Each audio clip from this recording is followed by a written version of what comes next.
Hi friends, இன்றைக்கி நம்ம ஆந்திரா ஸ்டைலில் கறி குழம்பு எப்படி செய்கிறதுன்னு பார்க்கலாம். அதுக்கு நான் 1/4 கிலோ கறி எடுத்து நல்லா கழுவி வாஷ் பண்ணி குக்கரில் வச்சுருக்கேன். இப்போ இது கூட என்னென்ன சேர்த்துக்கலான்னு பார்த்துக்கலாம்.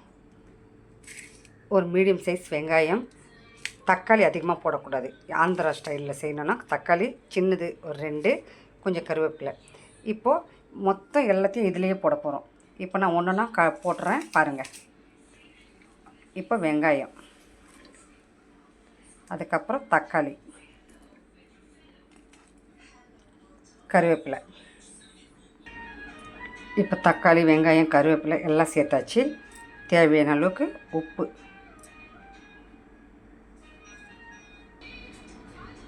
இப்போ 1 ஸ்பூன் மஞ்சத்தூள், அதுலேயே 1 ஸ்பூன் இஞ்சி பூண்டு பேஸ்ட்டு,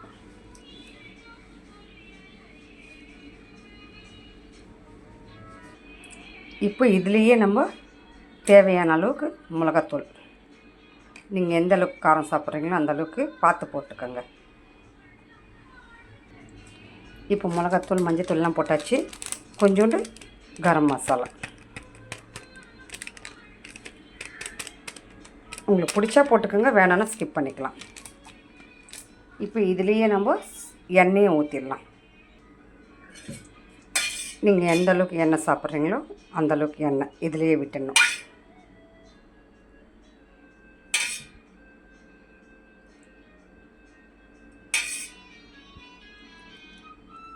நான் ஒரு 4 ஸ்பூன் எண்ணெய் ஊற்றிருக்கேன் ஃப்ரெண்ட்ஸ்.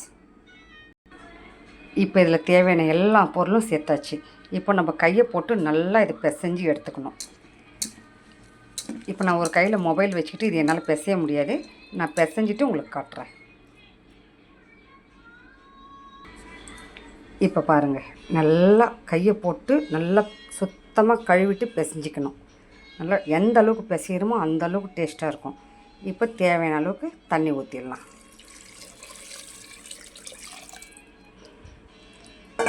இப்போ இதை கலந்து விட்டுடலாம்.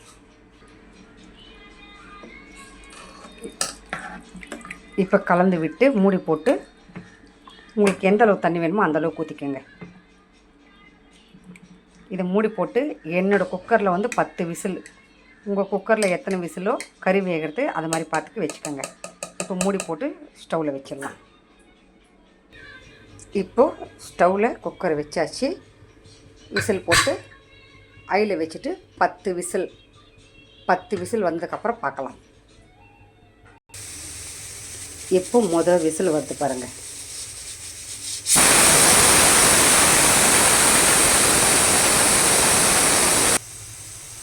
இப்போ 10வது விசில் வருது. என் குக்கரில் 10 விசில்.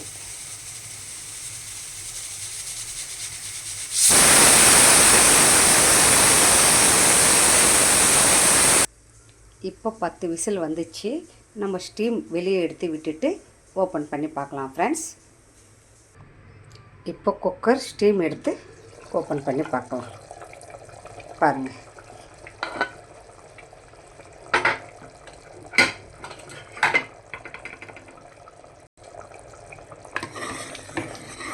இப்போ கறியை கொஞ்ச நேரம் சிம்மில் வச்சு வேக வச்சுக்கணும்.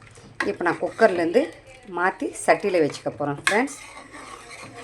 எதுக்கு 1/4 கிலோ கறிக்கு இவ்வளோ பெரிய குக்கருன்ட்டு, கறி வேகிறதுக்காக தான் குக்கரில் பண்ணேன்.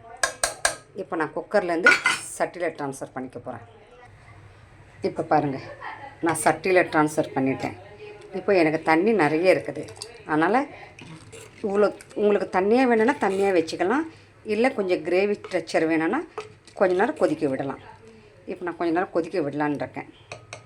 எனக்கு கொஞ்சம் கிரேவியாக வேணும். அதனால் நல்லா கொதித்து சுண்டி வரட்டும். இப்போ ஒரு 5 நிமிஷம் ஆயிடுச்சு.